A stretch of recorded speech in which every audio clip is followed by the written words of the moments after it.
wild to me when actors mock the source material. That's the reason why they got a job. Without the Fantastic Four comics and fan base, you wouldn't be in this upcoming movie. But that is exactly what Pedro Pascal and Vanessa Kirby have been doing, which shows that they have learned nothing from the...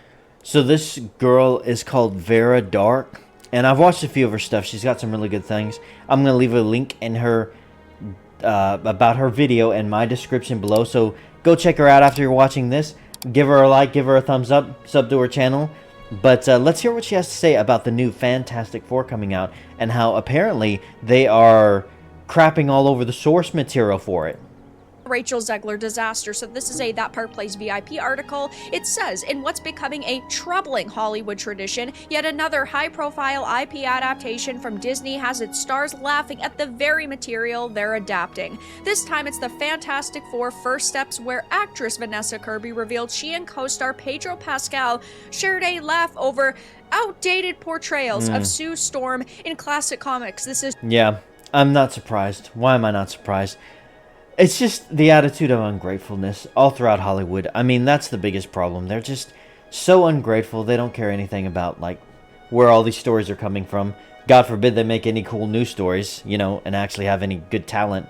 So infuriating to me, because I understand you as an actor might not know all of the source material. Maybe there are storylines that you've read about that you just don't understand, and I get that they can't take all the time in the world to learn all of the different versions of the characters that they're playing and learn every single little detail, but they could show some basic fucking respect to the fans that are actually showing up to watch their movie because of those previous portrayals, and they could show a little bit of respect to the different writers and artists who actually have made their characters so popular in the first place. Yeah, it would be nice. I mean, just a common, you know, ounce of respect. Like, if they just didn't crap all over it. And if you don't know anything, then just don't say. You know, just be like, oh, well, I mean, I don't know that much about the source material, but hey, I'm glad they made it, and I'm glad we're making a movie about it, and the people in charge know about it. You know, just go about it like that. Did you guys know that for most of the people watching YouTube videos, only a small percentage of those people are actually subscribed to those channels? But subscribing is really quick and easy. All you have to do is first to make a YouTube account, which is free, and then after that, go down to the video that you're watching, hit the like button, which goes a long way in helping out the algorithm, and then go over and hit the subscribe button. After you've hit the subscribe button, click the drop down arrow, and click the option that says all, so that can notify you whenever a new video from this creator has dropped. Subscribing is free, and making a YouTube account is also free. It allows you to keep up with all of your favorite content creators, and of course it goes a long way in helping out my channel, and I really do appreciate it. So with all of that being said, back to the video. We were laughing, Pedro and I, at this early comic where she's kind of complaining, and Reed calms her by buying her a new dress. She used the anecdote to explain how far the new film would go to update Sue Storm for modern audiences. It was framed as a lighthearted moment, but one that signals a familiar shift. Don't honor the old stories, mock them. Unfortunately, this has been happening so many times over the past couple of years with actors who just do not care about respecting the source material and showing a little bit of respect to those creatives, but also to the fans. It's so sad because the Fantastic Four movie has faced some backlash, but there are still plenty of people who were generally excited for it, though every single time they open their mouths, they are talking about how it's being modernized and how... It does seem like a very common trend. First you had the Snow White debacle, and then you have this, and there's been many times, really, I mean, ever since really, I would say Disney Star Wars, and fans really just started getting upset and having a voice and pushing back on all the crap. It's just been this never-ending just sludge of just like, oh, well, they don't know what they're talking about, or screw them. We saw it with Captain Marvel, too, you know, from Brie Larson. It's just, when will you learn? Like, just, you keep putting your foot in your mouth over and over. And this phrase, modern audiences. That's the death phrase, modern audiences. Well, the modern audiences that you're wanting to make this for, they never tend to show up to the movies, you know?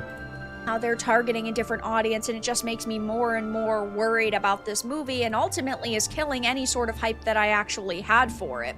This, of course, sounds extremely familiar though, because Rachel Zegler sparked massive backlash last year for doing the same exact thing, only louder and with a lot more detail. In the promotional interviews for Snow White, she called the 37 animated classic weird, dismissed the prince as a stalker, and said her version would show her a leader who doesn't dream of true love and doesn't need a prince to save her, which Movie sucked, by the way.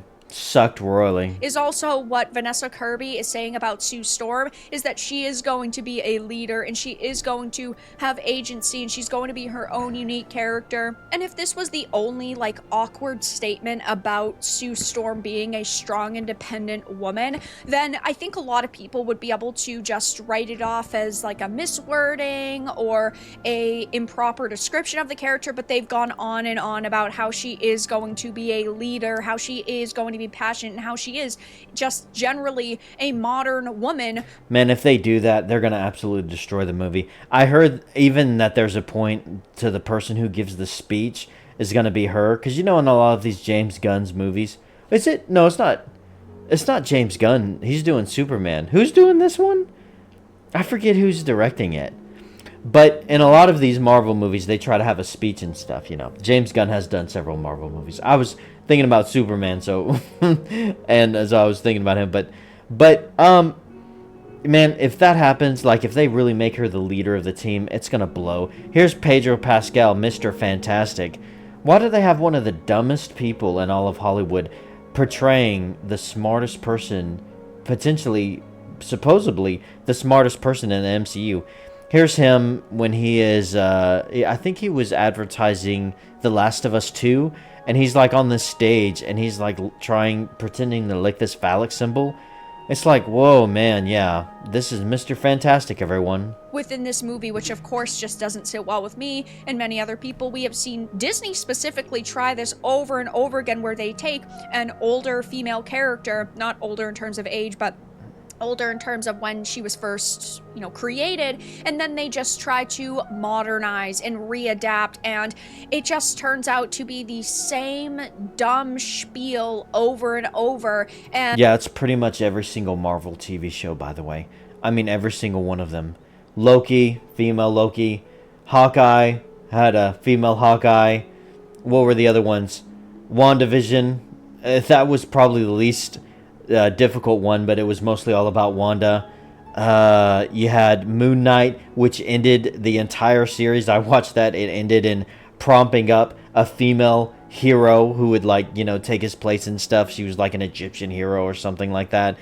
What was all the other sludge? God, there's so many of them that I just completely skipped. She-Hulk, of course, is complete absolute feminism.